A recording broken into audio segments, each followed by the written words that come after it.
Hello students, welcome to the selection classes. आज का जो हमारा टॉपिक है ये हम एक नया इनिशिएटिव लेकर आए हैं आपके लिए। जैसे कि आपको पता है कि अपकमिंग एग्जामिनेशंस होने वाले हैं एसएससी के, तो उसके लिए हम यहाँ पर आपके साथ प्रीवियस ईयर क्वेश्चंस का डिस्कशन कर रहे हैं, उसका एनालिसिस करके दिखा रहे हैं ताकि आपको एक आइडिया लगेगा कि एसएससी किस तरह के क्वेश्चन ज़्यादा पूछ रहा है। हर एक एग्जाम में एक थीम फॉलो होती है ना, तो यहाँ पर आपको एक आइडेंटिफाई होगा कि किस तरह की थीम एसएससी फॉलो कर रहा है, कहाँ से क्वेश्चन ज़्यादा पूछ रहा है, तो क्यों ना हम उन चीज़ों को ज़्यादा अच्छे से प्रिपेयर करते चलें। तो आज हम एमटीएस का पेपर डिस्कस कर रहे हैं 2023 का। बेसिकली एक शिफ्ट का पेपर है ये। तो देखते हैं आपको यहाँ पर कितने क्वेश्चंस बनते हैं और कहाँ पर आप लोगों को थोड़ा सा मेहनत करने की ज़रूरत है। तो चलिए वीडियो स्टार्ट करते हैं। सबसे पहला क्वेश्चन जो यहाँ पर है, who was the founder of नौजवान भारत सभा। देखिए, नौजवान भारत सभा के बारे में पूछा गया है। ये हमारा हिस्ट्री का पार्ट आता है ना। हिस्ट्री मतलब जो हमारी मॉडर्न हिस्ट्री है, बेसिकली उसमें से जो भी संस्थाओं का गठन किया गया था उसका क्वेश्चन हमेशा ही एसएससी पूछता है। तो नौजवान सभा के बारे में आपको पता होना चाहिए। इसका गठन जो है वो भगत सिंह की जी के द्वारा किया गया था। वही हम बात कर लेते हैं लाला लाजपत राय जी के बारे में। तो इन्होंने इंडियन होम रूल लीग की स्थापना करी थी। इंडियन होम रूल लीग की स्थापना करी थी। और कहाँ पर करी थी इन्होंने ये स्थापना? तो न्यूयॉर्क में स्थापना करी थी 1917 में। तो ये आपको पता होना चाहिए। इसके बाद अगर हम सुभाष चंद्र बोस जी के चंद्रशेखर आजाद जी के बारे में बात करते हैं, तो इन्होंने एचआरए का गठन किया था, जिसको हम बोलते हैं हिंदुस्तान रिपब्लिकन एसोसिएशन। इनकी स्थापना 1924 अराउंड की थी इन्होंने। उसके बाद अगर मैं अजीत सिंह जी की बात करूंगी तो ये पॉलिटिशियन हैं और ये इन्होंने जो जिसकी स्थापना करी थी वो है राष्ट्रीय लोक दल। इसकी स्थापना 1997 में इनके द्वारा की गई थी। तो ये आप लोगों को एडिशनल इन्फॉर्मेशन याद रखना है ना। यहाँ पर देखिए, मैं आप लोगों को 3 चीजों के बारे में, जितने भी ऑप्शंस है उसमें चारों के बारे में डिस्कशन इसलिए कर रहे हैं क्योंकि हो सकता है आगे आने वाले समय में या तो आपसे होम रूल लीग के बारे में क्वेश्चन बन जाए या एचआरए के बारे में क्वेश्चन बन जाए, तो आपको याद रहे। ठीक है, आगे बढ़ते हैं। Who among the following was the director of a Kathak Kendra and also open his own dance school named Kalashram. तो कलाश्रम करके यहाँ पर किसने खोला है? तो पंडित बिरजू महाराज जी के द्वारा ओपन किया गया है। यहाँ पर अगर मैं तीनों की बात करूं ऑप्शंस की, लच्छू महाराज जी, अच्छन महाराज जी और शंभू महाराज जी, तो ये कथक के जो हमारा लखनऊ घराना होता है, लखनऊ घराना, उसके बहुत प्रोमिनेंट पर्सनैलिटीज हैं। उसको फ्लरिश करने में इनका बहुत ज़्यादा योगदान रहा है। तो ये आप लोगों को एडिशनल इन्फॉर्मेशन इसके बारे में पता होना चाहिए। और ये डांस स्कूल का नाम कलाश्रम किसने खोला है? पंडित बिरजू महाराज जी के द्वारा खोला गया है। ठीक है, आगे बात कर लेते हैं। My stories and autobiography of which female writer. देखिए, ये करंट का क्वेश्चन है, लेकिन मैंने इसलिए पुट किया हुआ है ताकि आपको पता चले कि किस तरह के करंट अफेयर्स में भी क्वेश्चंस पूछ रहे हैं। ठीक है, तो जैसे कि यहाँ पर एक फीमेल राइटर है जिनके ये स्टोरी है, इनका नाम पता होना चाहिए आपको। कमला दास जी की ये स्टोरी है। तो इसके साथ साथ जो दूसरे ऑप्शंस दिए हैं वो हम पढ़ते चलें। जैसे कि प्रतिभा रे जी हैं, तो प्रतिभा रे जी है जो है ये ओडिया भाषा में लिखती हैं, ओडिया भाषा में लिखती है, ये पता होना चाहिए। और एक इनकी रचना है जिसका नाम है यजना सेनी। बेसिकली ये द्रौपदी के ऊपर लिखी गई पुस्तक है, तो ये पता होना चाहिए। उसके बाद देख लीजिए अमृता प्रीतम जी, इनकी बहुत फेमस नॉवल है जिसका नाम है पिंजर, ये पता होना चाहिए। और उसके बाद आशापुरा देवी जी जो है, इन्होंने लिखी है द डिस्टेंट विंडो। तो ये मैंने एडिशनल आपको बता दिए हैं तीनों की नॉवेल्स, ये भी आप लोग प्रिपेयर करते चलें। आगे बात कर लेते हैं, what is a budget deficit. Budget की जब कमी हो जाती है, डेफिसिट का मतलब क्या हो गया यहाँ पर? कमी, बजट में कमी। अब आपको पता है बजट में कमी कब होगी? जब हम खर्च ज्यादा कर देंगे। ठीक है, तो देखिए पहला दिया हुआ है the amount of a money allocated for social welfare programmes. ये तो बिल्कुल नहीं है, ये तो बजट में बात करते हैं हम। The amount of a money allocated for the defence spending, ये भी बिल्कुल नहीं होगा। The excess of a government revenue over expenditure, इस पे हम थोड़ा सा फोकस कर सकते हैं। And the excess of a government expenditure over revenue, दो टर्म्स हैं, देखिए यहाँ पर ध्यान पर से पढ़ेंगे इसको। तो देखिए ऑप्शन डी जो है, मैंने क्या कहा? खर्च ज्यादा होगा। तो एक्सपेंडिचर हमारा ज्यादा हो रहा है तब हमारा बजट डेफिसिट में जाता है। जब रेवेन्यू हमारा ज्यादा होता है तो हम इसको बोलते हैं रेवेन्यू डेफिसिट। या मैंने आपको दो टर्म बता दिए हैं, दोनों टर्म्स आप लोगों को ध्यान रखना है। जब रेवेन्यू ज्यादा होगा तो रेवेन्यू डेफिसिट, और जब एक्सपेंडिचर ज्यादा होगा तो that is known as budget deficit. Shubman Gill was in news for creating a record in his sport. What is, कौन सा स्पोर्ट खेलते हैं भाई? क्रिकेट खेलते हैं, आप सभी को पता है, शुभमन गिल को सब लोग जानते हैं। आगे बात कर लेते हैं, in which state is the भीतरी टेम्पल सिचुएटेड। तो भीतरी टेम्पल उत्तर प्रदेश में आपको देखने के लिए मिलेगा। यहाँ पर मैंने एक मैप लगाया हुआ है, इंडियन टेम्पल मैप। ये ऐसे आप लोगों को शायद विजिबल नहीं हो रहा होगा, तो जो मैं इसका PDF आपको अवेलेबल कराऊंगी, एक बार उसमें देख लीजिएगा, थोड़ा सा जूम करके देखेंगे तो इजीली आप आइडेंटिफाई कर पाएंगे, क्योंकि बहुत सारे ऐसे हैं जो हो सकता है एग्जाम में आपसे पूछ लिए जाएं। ठीक है। In which year did the All India Muslim League move a resolution demanding independent state for Muslims in the northwest and eastern area of the country? देखिए मैप बनाते हैं, इसमें हम थोड़ा सा मैप वर्क कर ले तो बहुत अच्छा रहेगा। नॉर्थ, साउथ, ईस्ट और वेस्ट। अब यहाँ हमसे कौन कौन सी जगह पूछी? नॉर्थ वेस्ट मतलब ये वाला पोर्शन होगा, नॉर्थ वेस्ट। और यहाँ पर बोला ईस्टर्न स्टेट्स मतलब ये वाला पोर्शन होगा। मतलब हम पाकिस्तान की और बांग्लादेश की, मतलब ईस्ट पाकिस्तान की यहाँ पे बात कर रहे हैं। तो ऑल इंडिया मुस्लिम लीग ने इनको इंडिपेंडेंट स्टेट बनाने की बात कब करी थी? तो 1940 में करी थी, ये स्टेटमेंट याद रखना है।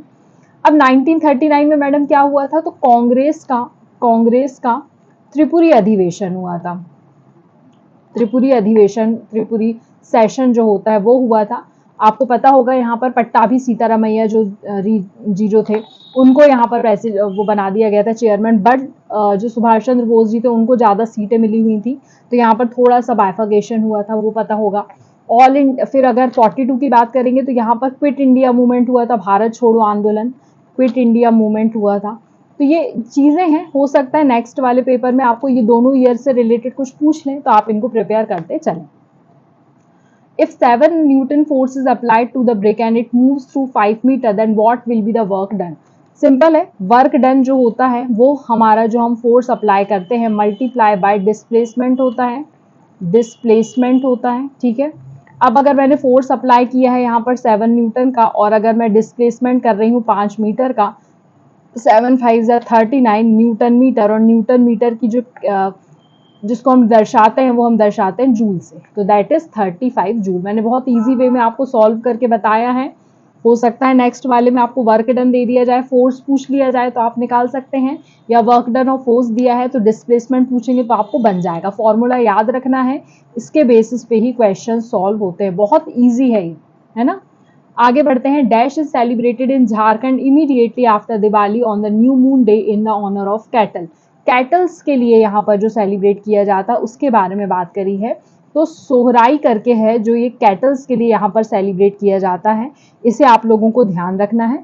इसके अलावा देखिए यहाँ पर आपको मकर करके है, मकर संक्रांति जो हम कहते हैं वो सूर्य भगवान के लिए सेलिब्रेट करते हैं, ये ध्यान रखना है। 14 जनवरी को हम इसे सेलिब्रेट करते हैं। बेसिकली जो हमारा हार्वेस्ट सीजन रहता है उसको ये डिनोट करता है। उसके बाद रोहिणी वैसे तो नक्षत्र होता है, लेकिन इसका भी एक त्योहार होता है जिसमें लक्ष्मी जी की पूजा की जाती है, ये पता होना चाहिए। फिर उसके बाद भगता पराब करके है, ये भी झारखंड का ही है, झारखंड में इसे भी सेलिब्रेट किया जाता है, लेकिन ये इनके बूढ़ा देव जो हैं उनके लिए सेलिब्रेट किया जाता है, और इसमें छाऊ नृत्य परफॉर्म किया जाता है, छाऊ डांस जो है वो परफॉर्म किया जाता है। तो ये एडिशनल इन्फॉर्मेशन आपको ध्यान रखनी है। नेक्स्ट भी है, देखिए यहाँ पर मकर संक्रांति से क्वेश्चंस आते हैं कि जम्मू कश्मीर में इसको शिशु संक्रांति कहते हैं, तमिलनाडु में से पोंगल कहते हैं। उसके बाद देखिए यहाँ पर असम में बोहाग बिहू कहते हैं, केरल में मकर विलक्कू कहते हैं, है ना। उत्तरायण गुजरात में कहते हैं, पंजाब में से लोहड़ी कहते हैं। तो ये मैंने एक मैप आपको दे दिया, आप इससे इसको थोड़ा सा आइडेंटिफाई कर सकते हैं।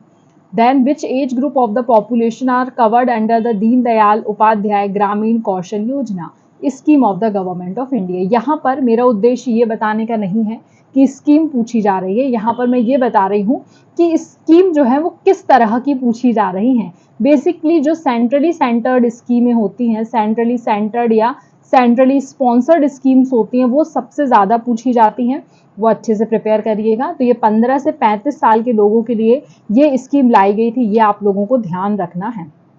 कौन लेकर आया था? तो मिनिस्ट्री ऑफ रूरल डेवलपमेंट के द्वारा इसे लाया गया था, रूरल डेवलपमेंट के द्वारा इसे लाया गया था। कब की स्कीम है? तो 2014 की ये स्कीम है। आगे बढ़ते हैं। विच of the following is the duty of the attorney general of India. Attorney general of India जितनी भी कॉन्स्टिट्यूशनल बॉडीज हैं संवैधानिक निकाय हैं उनसे क्वेश्चन बनना ही बनना है। मोस्ट इंपॉर्टेंट है कॉन्स्टिट्यूशनल बॉडीज, अच्छे से पढ़कर जाना है। तो अटॉर्नी जनरल क्या काम करता है, तो ये अटॉर्नी जनरल एडवाइस करता है गवर्नमेंट को ऑफ इंडिया को ऑन द लीगल मैटर्स, उनके लीगल सलाहकार होते हैं, ये ध्यान रखना है आपको। एक इंटरनेशनल बॉडी नहीं है, सुप्रीम कोर्ट के जज की तरह काम नहीं करते हैं और स्टेट गवर्नमेंट को एडवाइस नहीं करते हैं, लेकिन लीगल सपोर्ट प्रोवाइड करते हैं गवर्नमेंट ऑफ इंडिया को। ठीक है, next we have the wildlife protection amendment act 2022 seeks to implement the Convention on International Trade in Endangered Species of Wild Flora and Fauna, which of the following statement is correct। तो यहाँ पर मैंने options लिखे नहीं है 1 2 1 2 3 ऐसे, all वाला भी एक ऑप्शन था, तो यहाँ पर ऑल हमारे सारे करेक्ट हो जाते हैं, ये ध्यान रखना है। पढ़ लेते हैं। साइट्स एक अग्रीमेंट है जो गवर्नमेंट्स के बीच में होता है, जो एंश्योर करता है कि इंटरनेशनल ट्रेड जो है वाइल्ड एनिमल्स या प्लांट्स के बीच में, वो उनको कहीं तक किसी तरह से नुकसान ना पहुंचाए, तो ये बिल्कुल सही स्टेटमेंट है। साइट्स के अंतर्गत जो प्लांट्स और एनिमल्स होते हैं वो 5 कैटेगरी में हम क्लासिफाई करते हैं, ये भी बिल्कुल सही बात है ना। एक्सटिंक्ट कैटेगरी में कौन से हैं, नियर थ्रेटन्ड कैटेगरी में कौन से, एंडेंजर्ड कौन से हैं, क्रिटिकली एंडेंजर्ड कौन से हैं, इस तरह से हम करते हैं। फिर ये कन्वेंशन रिक्वायर करता है कंट्री को रेगुलेट करने के लिए ट्रेड थ्रू परमिट, यहाँ पर परमिट के बिना आप ट्रेड नहीं कर सकते हैं। और यहाँ पर कहीं ना कहीं ये एक पोजेशन प्रोवाइड करता है, रेगुलेशन उसके लिए प्रोवाइड करता है एनिमल स्पेसिमेंस के लिए।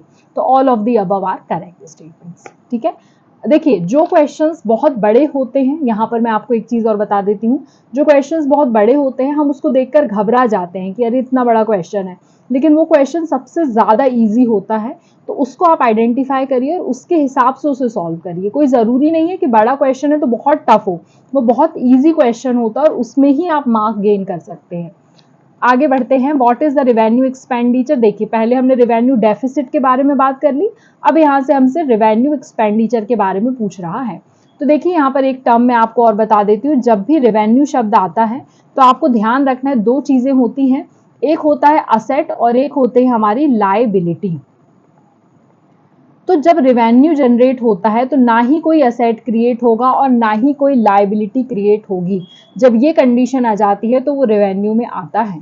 तो कुछ ऐसा खर्च जिससे ना हमारा असेट जनरेट होगा ना ही लायबिलिटी जनरेट होगी, वो रेवेन्यू एक्सपेंडिचर में आता है। अब डेट्स का रीपेमेंट, हम रीपेमेंट कर रहे हैं तो कहीं ना कहीं अपनी लायबिलिटी को उतार रहे हैं, तो ये स्टेटमेंट तो नहीं होगा, तो ये तो रेवेन्यू एक्सपेंडिचर में नहीं आएगा। Money spend on purchasing asset, हमने कोई असेट ही लिखा हुआ है तो असेट तो क्रिएट हो ही रहा है, तो ये भी नहीं आएगा। कंस्ट्रक्शन ऑफ अ रोड, ये भी असेट क्रिएट करता है क्योंकि बाय द टाइम रोड से हमको टैक्सेस मिलेंगे और उससे हमको हमेशा टैक्स मिलते जाएंगे जब तक कि वो रोड है। ठीक है, लेकिन day to day government operation, आपने पढ़ा है कि कोई गवर्नमेंट के लिए काम कर रहा है व्यक्ति, वो रोज चाय पी रहा है, तो अब चाय पी रहा है, गवर्नमेंट उनको पिला रही है चाय, तो ना तो वो गवर्नमेंट के लिए असेट क्रिएट कर रही है ना ही वो लायबिलिटी क्रिएट कर रही है, लेकिन खर्च तो हो रहा है। तो ये किस में आ जाता है, हमारा रेवेन्यू एक्सपेंडिचर में आता है।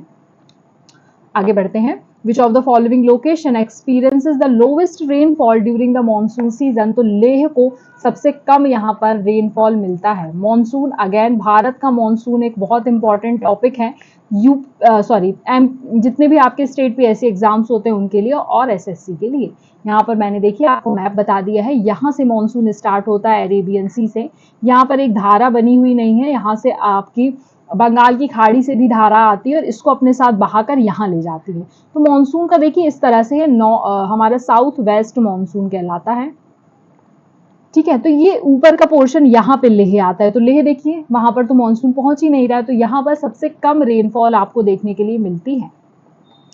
आगे बढ़ते हैं। Who among the following was a world famous sitar player. तो यहाँ पर आपको नाम ध्यान रखना है, अगर सितार प्लेयर की बात कर रहे हैं तो उनका नाम आपको ध्यान रखना है, पंडित रविशंकर जी जो है वो सितार के बहुत बड़े प्लेयर हैं, मतलब बहुत बड़े प्लेयर कहना मतलब वो सितार के बहुत फेमस प्लेयर हैं, इनको ध्यान रखना है। उस्ताद शाफत अहमद खान जी जो हैं ये तबला वादक हैं, इनका नाम ध्यान रखेंगे तबले के लिए। उसके बाद देखिए राजा नटरानम पिल्लई जो हैं ये कर्नाटिक म्यूजिक वाले हैं, कर्नाटिक म्यूजिक वाले हैं, तो इनको भी ध्यान रखेंगे आप। उसके बाद अली अहमद हुसैन जी जो हैं ये शहनाई बजाते हैं, शहनाई वादक है ना, तो इनके तीनों के नाम आपको ध्यान रखने हैं। Next we have in which of the following cities was 2023 IPL final match held. ये पता ही आपको कहाँ पर आयोजित किया गया था, अहमदाबाद के नरेंद्र मोदी स्टेडियम में। 2023 का आईपीएल किसने जीता है? तो ये आईपीएल जीता था सीएसके चेन्नई सुपर किंग्स ने। और रनर अप कौन थी? तो गुजरात टाइटंस यहाँ पे रनर अप थी। देन उसके बाद यहाँ पर 2 अवार्ड्स होते हैं, एक होता है पर्पल कैप होल्डर और एक होता है ऑरेंज कैप होल्डर। ठीक है, तो यहाँ पर आपको दोनों के नाम ध्यान रखना है। पर्पल कैप जो है वो मोहम्मद शामी को मिली थी, मोहम्मद शामी। इनको अर्जुन अवार्ड भी मिला हुआ है अभी, ये भी ध्यान रखना है आपको। ठीक है, उसके बाद ऑरेंज कैप जो बैट्समैन होते हैं उनको मिलती है, तो शुभमन गिल को मिली थी, शुभमन गिल। तो इनका नाम भी आप लोगों को ध्यान रखना है। आगे बढ़ते हैं। In which of the following state of India the loo wind does not blow during the summer season? Summer season में लू कहाँ नहीं बहती है? तो गोवा में नहीं बहती है। क्यों नहीं बहती है? क्योंकि लू का ये वाला पोर्शन होता है, इसमें जितने भी स्टेट्स आते हैं वहां पे लू मिलेगी, लेकिन देखिए गोवा यहाँ पर आएगा तो गोवा में तो लू कहीं से कहीं तक नहीं बहेगी, इसलिए समर में लोग गोवा बहुत जाते हैं। ठीक है, which of the following novels is not written by Mulk Raj आनंद? तो मुल्क राज आनंद जी के द्वारा द गाइड नहीं लिखी गई है, लेकिन बाकी सारी उनकी नॉवेल्स हैं। हो सकता है इनका नाम एग्जाम में पूछ लिया जाए और पूछ लें किसके द्वारा लिखी गई हैं, तो मुल्क राज आनंद जी के द्वारा लिखी गई हैं, इसे आप लोग ध्यान रखें। Next we have which gland gets enlarged in the goiter due to which there is a swelling in front part of the throat? यहाँ पर जब स्वेलिंग आ जाती है तो ये थायराइड ग्लैंड के कारण होता है, ये ध्यान रखना है। अब अगर मैं बात करूं पिट्यूटरी ग्लैंड के बारे में, तो ये हमारा ग्रोथ हार्मोन क्रिएट करता है, ग्रोथ के लिए जिम्मेदार है।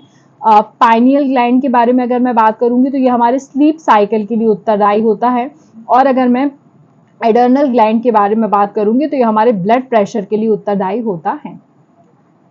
Which of the dance was immediately preceded by the practice session called सेवाकली undertake in the presence of temple? मतलब टेम्पल्स में सेवाकली नाम से जिस डांस फॉर्म को जाना जाता है उसके बारे में क्वेश्चन पूछा है, तो कथकली को यहाँ पर जाना जाता है। यहाँ पर मैंने आपको एक मैप प्रोवाइड किया है जहाँ पर भारत के जितने भी क्लासिकल डांस फॉर्म्स होते हैं, classical dance forms of India, उसके बारे में आप लोगों को यहाँ पर देखने के लिए मिल जाएगा। तो एक तो आपको कथक उत्तर प्रदेश का है, सतारिया कर लीजिएगा इसको, सतारिया डांस फॉर्म्स जो है जो असम का है, मणिपुरी डांस फॉर्म आपको मिजोरम में है, उड़ीसा का ओडिसी डांस फॉर्म है, कुचिपुड़ी डांस फॉर्म आंध्र प्रदेश में है, भरतनाट्यम तमिलनाडु का है और केरला अकेला है जहाँ के 2 क्लासिकल डांस फॉर्म है, मोहिनीअट्टम और कथकली। इसे आप लोग ध्यान रखेंगे, इसके क्वेश्चंस एसएससी बार बार पूछता है। आगे बढ़ते हैं। Which of the following institutions bagged the maximum medal at the 3rd edition of Khelo India university games? Khelo India university games अलग होते हैं, खेलो इंडिया यूथ गेम्स अलग होते हैं, कंफ्यूज नहीं होना है। तो ये पंजाब यूनिवर्सिटी के द्वारा जीता गया है।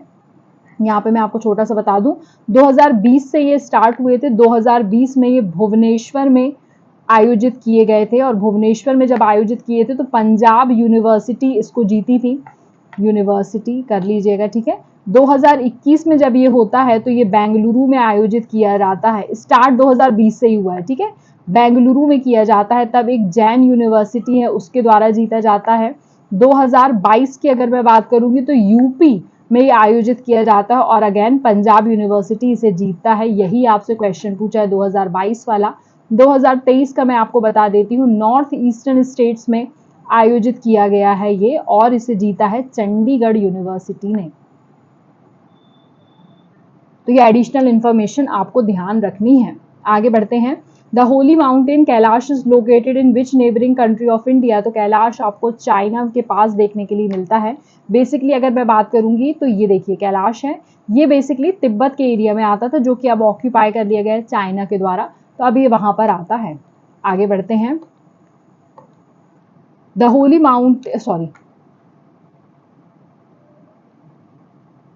Which of the following does not come under the fundamental duties? तो फंडामेंटल ड्यूटीज के अंतर्गत क्या नहीं आता है ये आप लोगों को पता होना चाहिए।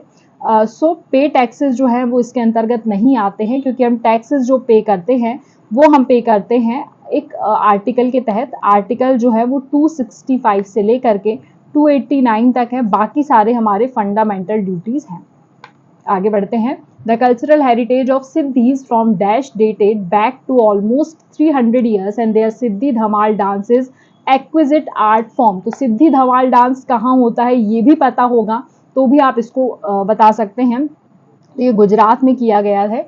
बेसिकली ये जो सिद्धि डांस फॉर्म होता है ये सूफी अफ्रीकन लोगों का डांस फॉर्म है, सूफी अफ्रीकन का है, तो इससे आप लोगों को ध्यान रखना है। नेक्स्ट भी है, ये देखिए मैंने आपको डांस फॉर्म्स भी बता दिए हैं, ये अभी नहीं दिख रहा होगा आपको, विजिबल नहीं होगा, आप पीडीएफ में देख लीजिएगा, वहां आपको मिल जाएगा। ठीक है, पीडीएफ कहाँ मिलेगा, हमारे सिलेक्शन क्लासेस का जो टेलीग्राम चैनल है वहां मिलेगा, उससे ज्वाइन करना जरूरी है। Which musician won the Grammy award a meeting by the river at 1994 में, किसने जीता था भाई, विश्व मोहन भट्ट जी को मिला था। अगर हम बात करेंगे रविशंकर जी की, तो रविशंकर जी जो है इन्हें ऑलरेडी 3 बार ग्रैमी अवार्ड मिल चुका है, ये ध्यान रखना है।